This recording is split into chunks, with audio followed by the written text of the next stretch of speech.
Assalamualaikum warahmatullahi wabarakatuh. Alhamdulillah, wassalatu wassalamu ala rasulillah Sayyidina Muhammad ibn Abdullah wa ala alihi wa sahbihi wa mawala, wa la hawla wa la quwata illa billah. Rabbi israh li sadri wa yassir li amri wahlul uqdatan min lisani yafqahu qawli wahdi qalbi wa saddid lisani subhanaka la ilma lana illa ma 'allamtana innaka antal alimul hakim wa tub alaina ya Allah innaka antat tawwabur rahim. Amma ba'd, kita akan melanjutkan pelajaran kita, pembacaan kitab Ar-Risalatul Jami'ah.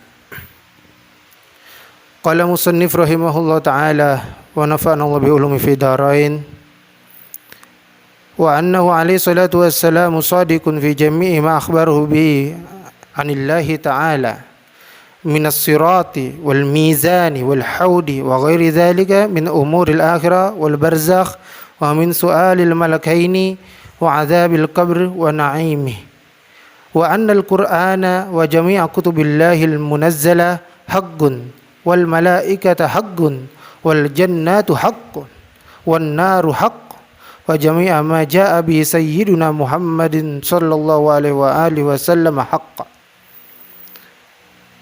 Berkata pengarang kitab ini, dan beliau sallallahu alaihi wasallam seorang yang jujur atas segala kabar yang disampaikannya dari Allah, yaitu kabar tentang sirat, mizan, haud dan lain-lainnya dari perkara akhirat, barzah, pertanyaan dari dua malaikat di kubur dan azab kubur serta nikmat kubur. Dan sesungguhnya Al-Quran dan seluruh kitab-kitab Allah yang telah diturunkan adalah benar, para malaikatnya adalah benar, surga adalah benar, neraka adalah benar, dan segala sesuatu yang datang dari junjungan kami Nabi Muhammad sallallahu alaihi wasallam adalah benar. Kita akan membahas satu persatu di sini, yaitu Rasulullah SAW mengabarkan kita tentang perihal akhirat. Apa yang terjadi di akhirat, yaitu kabar tentang sirat, kabar tentang mizan, kabar tentang haud dan lain-lainnya. Sirat, yang pertama adalah sirat. Apa itu sirat? Sirat itu jembatan yang melintang di atas neraka, yang mana disebutkan bahwasanya lebih tajam daripada pedang dan lebih tipis daripada rambut. Dan di sepanjang sirat itu terdapat duri seperti duri pohon berduri yang sangat tajam. Nanti manusia akan berbeda-beda di dalam melewatinya. Ada yang secepat kilat, ada yang secepat angin, ada yang secepat kuda yang berlari, ada yang secepat unta yang berlari, ada yang merangkak, dan juga banyak kaki-kaki yang tergelincir saat itu saking licinnya sirat. Licin, lebih tajam daripada pedang, lebih tipis daripada rambut, dan panjangnya yaitu 3.000 tahun. Disebutkan bahwasanya 1.000 tahun menanjak, 1.000 tahun mendatar, dan 1.000 tahun menurun. Dan di kanan kiri daripada sirat itu malaikat-malaikat berjejer, dan malaikat semuanya sama-sama memohon, ya Rabb salim salim, Wahai Tuhan, selamatkan, selamatkan. Ya Allah, betapa ngerinya saat itu ketika kita melewati sirat. Apakah kita bisa sampai ke surga secepat cahaya? Ataukah kita bisa melewatinya secepat angin? Ataukah kita bisa melewatinya dengan berlari secepat kuda yang berlari? Ataupun kita bisa dengan berjalan ataupun merangkak, waliyadzubillah. Dan saat itu banyak kaki yang tergelincir sehingga malaikat yang menyaksikan di kanan kiri sirat semuanya berdoa, ya Rabb, salim, salim. Wahai Tuhan, selamatkan, selamatkan. Ya Allah, selamatkanlah kaki kami ketika menapaki sirat, ya Rabb, hingga kami bisa sampai di surganya Allah Subhanahu wa ta'ala. Yang kedua tentang mizan. Mizan adalah neraca yang memiliki 2 daun timbangan, yang mana satu daun timbangannya itu seluas langit dan bumi, yang mana satu daun timbangan itu dari cahaya, yang mana semua amal kebaikan akan diletakkan di situ, dan satu neraca timbangan adalah kegelapan, yang mana semua amal keburukan diletakkan di situ. Dan walaupun besarnya neraca timbangan itu daunnya saja sebesar langit dan bumi, namun amal sekecil zarrah pun bisa mempengaruhi berat timbangannya. Orang yang beramal dengan satu amal baik seberat zarrah, itu ada timbangannya, ada beratnya tersendiri. Dan orang yang melakukan kejelekan walaupun sekecil biji sawi pun juga akan bisa memberatkan timbangan kegelapan. Na'udzubillah summa na'udzubillah. Jika timbangan kebaikannya yang lebih berat, maka orang ini pasti selamat. Namun jika timbangan kegelapannya, keburukannya ini yang lebih berat, maka ini sungguh menjadi orang yang celaka, kecuali dia mendapatkan rahmat daripada Allah Subhanahu wa ta'ala, kasih sayang Allah Subhanahu wa ta'ala. Dan timbangan amal ini benar-benar akan ditegakkan kelak pada hari kiamat sebagai keadilan Allah yang hakiki, sebagaimana Allah Subhanahu wa ta'ala berfirman dalam Al-Quran, wa nada'ul mawazinal qista liyaumil qiyamati fala tuzlamu nafsun syai'a wa in kana mithqala habatin min khardalin ataina biha wa kafa bina hasibin. Allah berfirman dalam Al-Quran, wa nada'ul mawazinal qista liyaumil qiyamah, kami akan memasang timbangan yang tepat pada hari kiamat. Fala tuzlamu nafsun syai'a, pada saat itu tidak ada yang dizalimi, siapapun tidak ada yang dizalimi. Mungkin kalau di pengadilan dunia masih bisa dizalimi, pengadilan dunia masih bisa dipermainkan, namun pengadilan Allah tidak ada yang bisa dipermainkan. Semuanya sudah bukti nyata jelas sekali saat itu.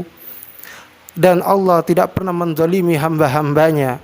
Wa in kana mithqala habbatin min khardalin ataina biha.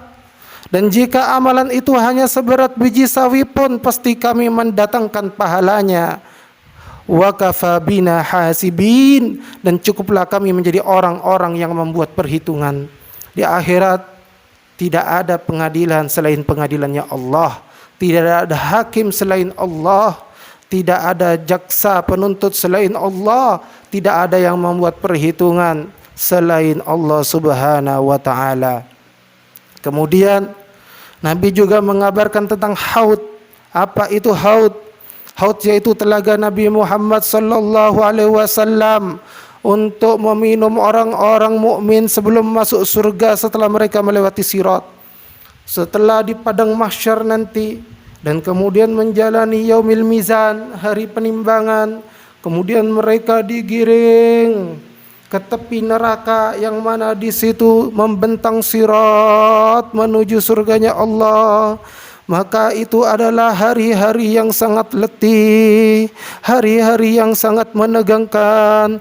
Ketika orang-orang mukmin berhasil melewati sirat, mereka dalam keletihan, maka sudah disediakan telaga, yang mana itu adalah telaganya Nabi sallallahu alaihi wasallam, yang mana airnya lebih putih daripada susu, manisnya lebih manis daripada madu, dan jumlah gayungnya untuk meminumnya itu sebanyak jumlah bintang yang ada di langit.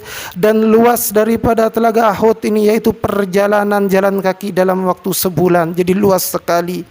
Dan barang siapa meminum dari telaga Ahud tidak akan merasakan haus selama-lamanya.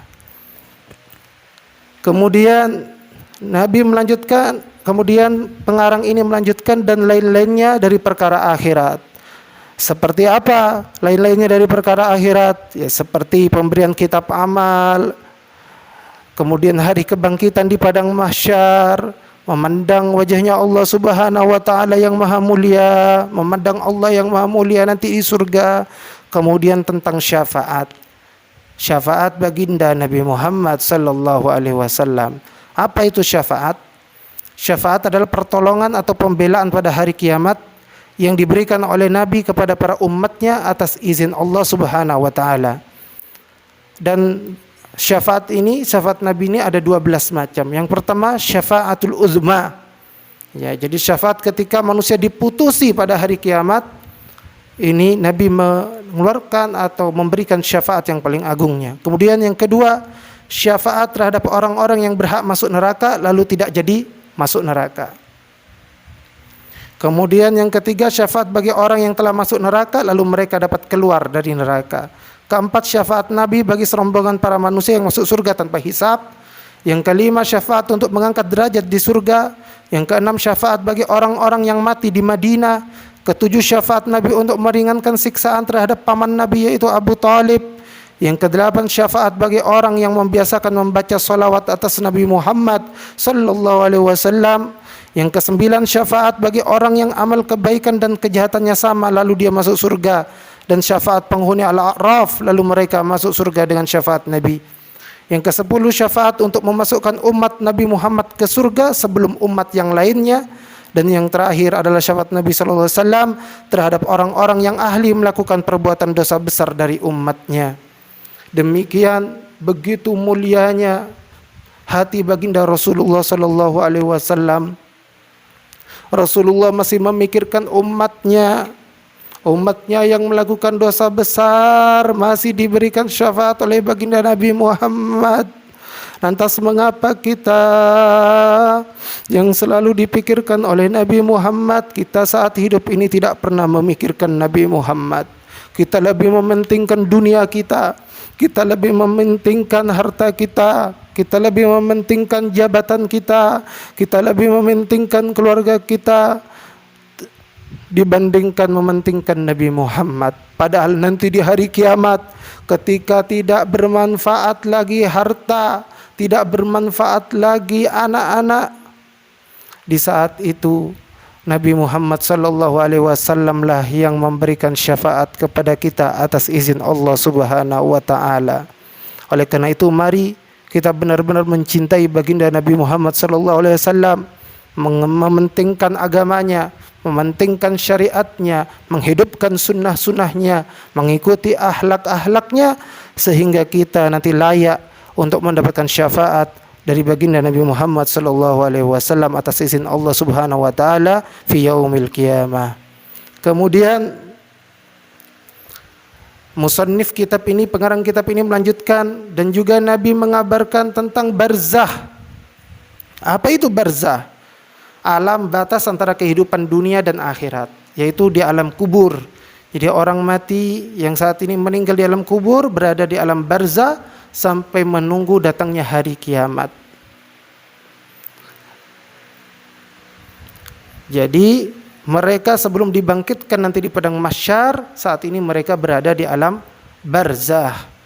Kemudian pertanyaan dari dua malaikat di kubur, yaitu pertanyaan daripada malaikat Mungkar dan Nakir.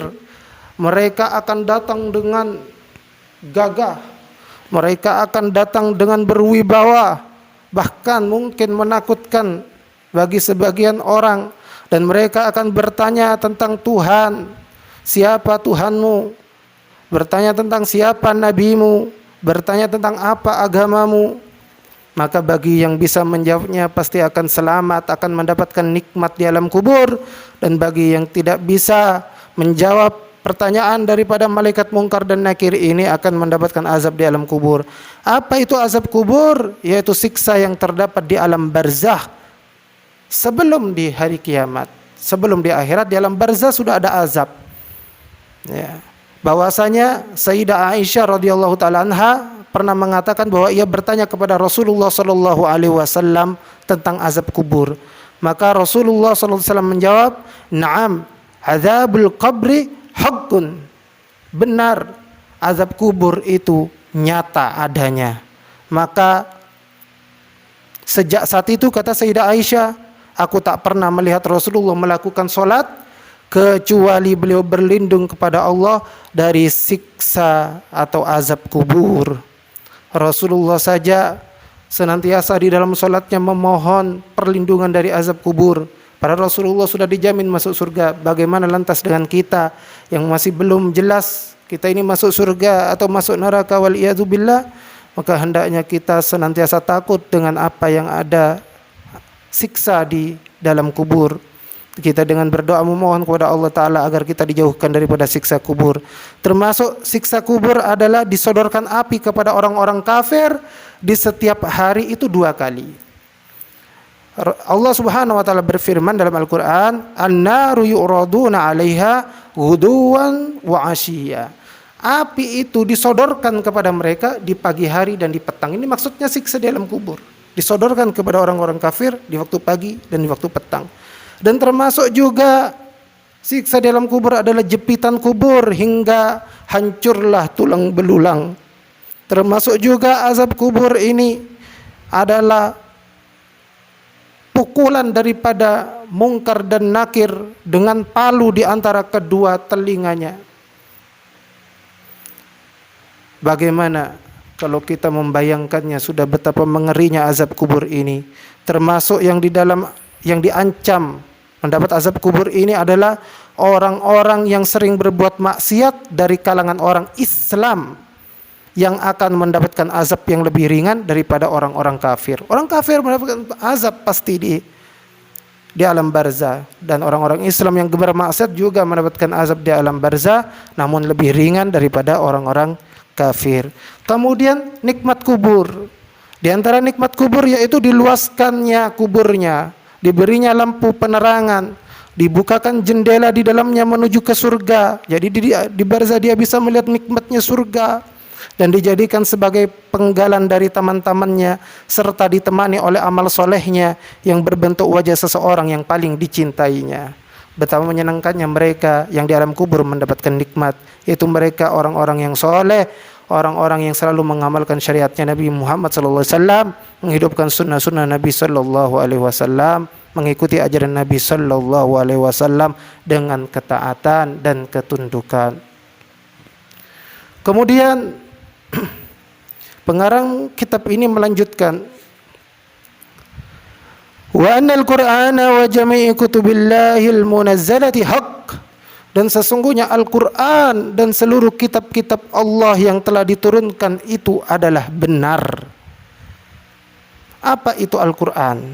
Yaitu firman Allah yang qadim, firman Allah yang bagi membacanya termasuk bagian dari ibadah, dan dibuat tentangan oleh Allah kepada siapa yang bisa menandingi surat yang terpendek darinya.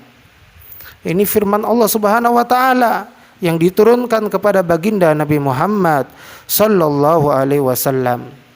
Dan kitab-kitab yang diturunkan itu banyak sekali. Tapi yang wajib kita imani itu 4 kitab. Ya, yang pertama Taurat diturunkan kepada Nabi Musa, kemudian Zabur diturunkan kepada Nabi Dawud alaihissalam, Injil diturunkan kepada Nabi Isa alaihissalam, dan Al-Furqan yaitu Al-Quran diturunkan kepada baginda Nabi Muhammad sallallahu alaihi wasallam, dan juga termasuk suhuf yang diberikan kepada Nabi Ibrahim dan Nabi Musa alaihi wassalam. Namun jumlah kitab yang diturunkan itu ulama menyebutkan ada 114 kitab yang Allah turunkan sampai terakhir, yaitu kitab Al-Quran sebagai penutup dan penyempurna dari semua kitab-kitab yang lainnya. 114 itu rinciannya, 50 kitab diturunkan kepada Nabi Syed alaihi salam. Kemudian sebanyak 30 kitab diturunkan kepada Nabi Idris alaihi salam. Sebanyak 20 kitab diturunkan kepada Nabi Ibrahim alaihi salam. Dan 10 kitab itu masih diperselisihkan, yaitu 10 suhuf. Ada yang berpendapat diturunkan kepada Nabi Adam, dan ada yang mengatakan diturunkan kepada Nabi Musa sebelum Taurat. Jadi itu 110. Kemudian ditambah 4 kitab Taurat tadi diturunkan kepada Nabi Musa, kitab Zabur diturunkan kepada Nabi Daud, kitab Injil diturunkan kepada Nabi Isa alaihi wassalam. Kemudian Al-Quran diturunkan kepada Nabi Muhammad sallallahu alaihi wasallam. Jadi kitab Taurat, kitab Injil, Zabur, Al-Quran, dan suhufnya Nabi Ibrahim dan Musa alaihi wassalam itu yang wajib kita imani. Selebihnya kita hanya perlu mengetahui saja dan tidak perlu tahu masing-masing dari 114 itu atau 110 sisanya dari yang 4 kitab itu.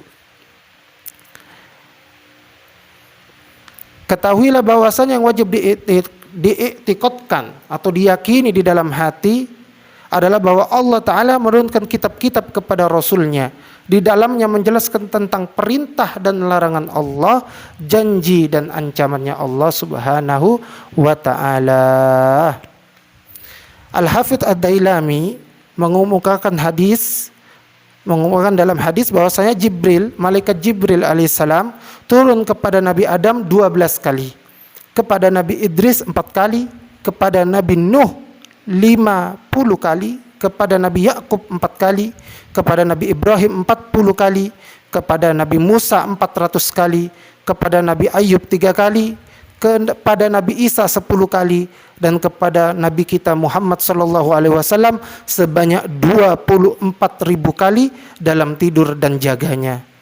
Masya Allah, Nabi kita Nabi Muhammad SAW yang paling banyak didatangi oleh malaikat Jibril, karena Al-Quran ini kitab yang paling sempurna, yang menyempurnakan kitab-kitab nabi-nabi sebelumnya.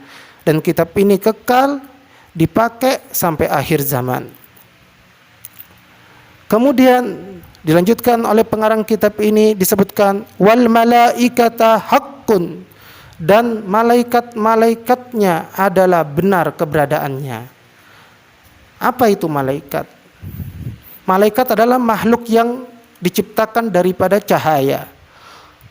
Mereka berbentuk cahaya, mereka dapat terlihat dalam bentuk yang mulia. Malaikat ini tidak makan, tidak butuh minum, tidak tidur, tidak pernah bermaksiat kepada Allah. Malaikat ini selalu taat atas apa yang diperintahkan Allah kepada mereka, serta patuh dan mengerjakan segala tugas mereka. Ini malaikat. Dan malaikat itu bukanlah laki-laki dan juga bukan perempuan. Jadi tidak ada jenis kelaminnya. Dan malaikat ini jumlahnya banyak sekali, dan tak ada yang mengetahui jumlah mereka kecuali Allah sendiri. Seperti yang disebutkan di dalam firman Allah Ta'ala, wa ma ya'lamu junuda rabbika illahu. Tidak ada yang mengetahui tentara-tentara Tuhanmu melainkan Dia Allah. Siapa tentaranya Allah? Ya para malaikat-malaikatnya ini.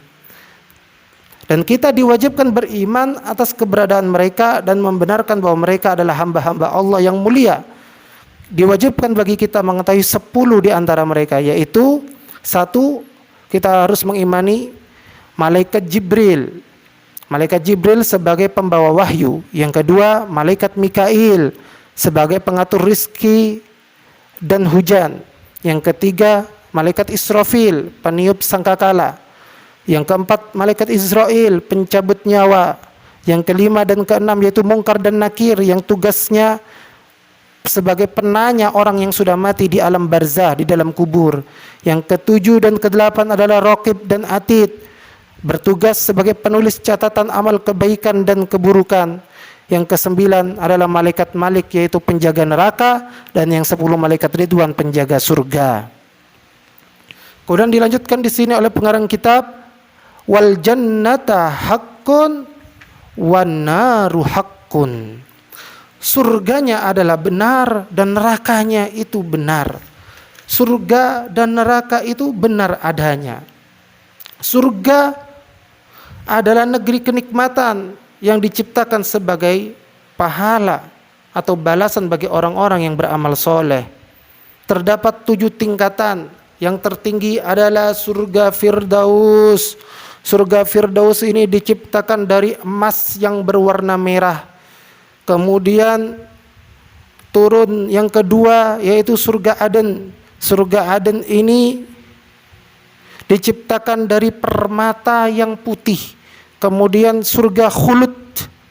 Surga Khuldi ini dibuat dari marjan yang kuning. Kemudian surga Ma'wa.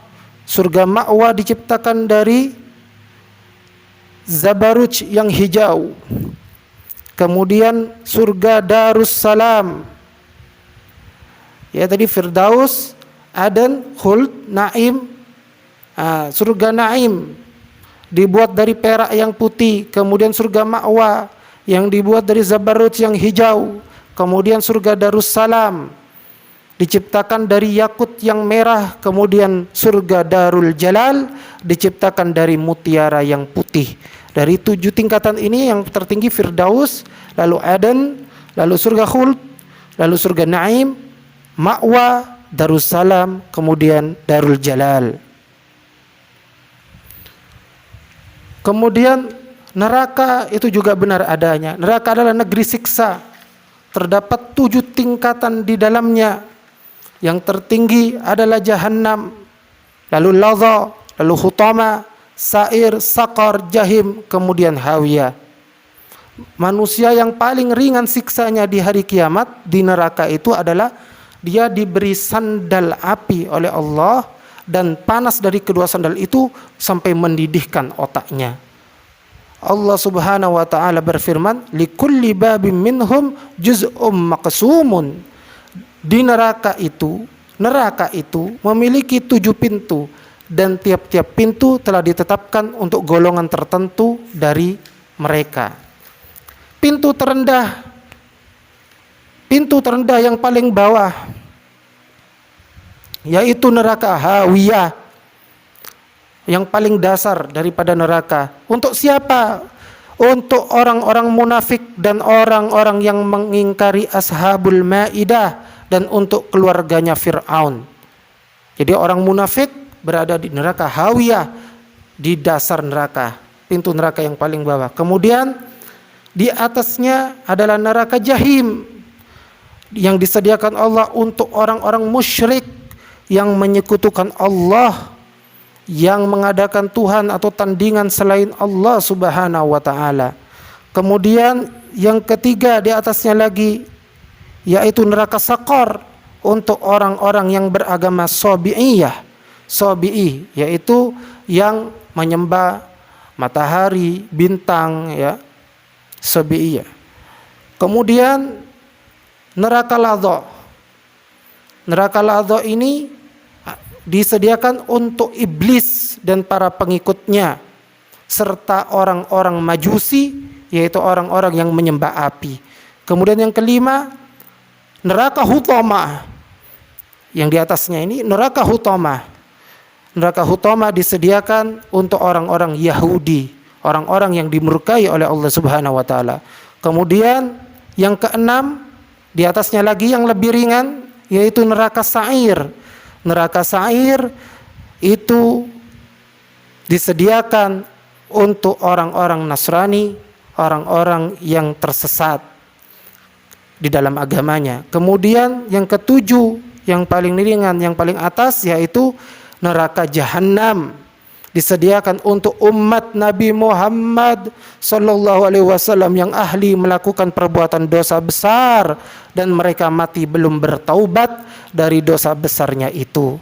Jadi neraka Jahannam disediakan untuk umatnya Nabi Muhammad yang ahli melakukan perbuatan dosa besar dan mereka mati belum bertaubat. kepada Allah Subhanahu wa taala, wal iyadzu billahi min dzalik. Kemudian pengarang kitab ini melanjutkan, wa jami'a ma jaa'a bihi sayyiduna Muhammadun sallallahu alaihi wasallam haq. Dan segala sesuatu yang datang dari junjungan kami Muhammad sallallahu alaihi wasallam adalah benar. Seperti arsy, kursinya Allah, lauhul mahfuz, qalam, pena yang diciptakan Allah untuk menulis segala kejadian, peristiwa Isra Mi'raj baginda Nabi Muhammad sallallahu alaihi wasallam yang dengan ruh dan juga jasadnya, ini adalah wajib kita imani dan wajib kita membenarkannya. Demikian yang dapat kami sampaikan dalam kesempatan kali ini tentang rukun iman, yaitu beriman kepada hari akhirat, beriman kepada malaikatnya, beriman kepada kitab-kitab Allah Subhanahu wa ta'ala. Semoga apa yang kami sampaikan ini bermanfaat dan menjadikan petunjuk bagi kita, penyemangat kita untuk menggapai surganya Allah, dan yang membuat kita takut daripada siksa nerakanya Allah Subhanahu wa ta'ala, karena surga dan neraka ini benar adanya, siksa kubur dan nikmat kubur benar adanya, para malaikat benar adanya, dan kitab-kitab ini benar-benar diturunkan oleh Allah kepada rasul-rasulnya yang isinya berupa perintah dan larangan, dan juga berita baik, kabar baik, dan juga ancaman bagi mereka yang tidak mau menjalankan perintah agamanya. Semoga ini bisa menjadikan penyemangat bagi kita, motivasi bagi kita untuk terus meningkatkan amal soleh kita, ibadah kita, dan meningkatkan iman kita, serta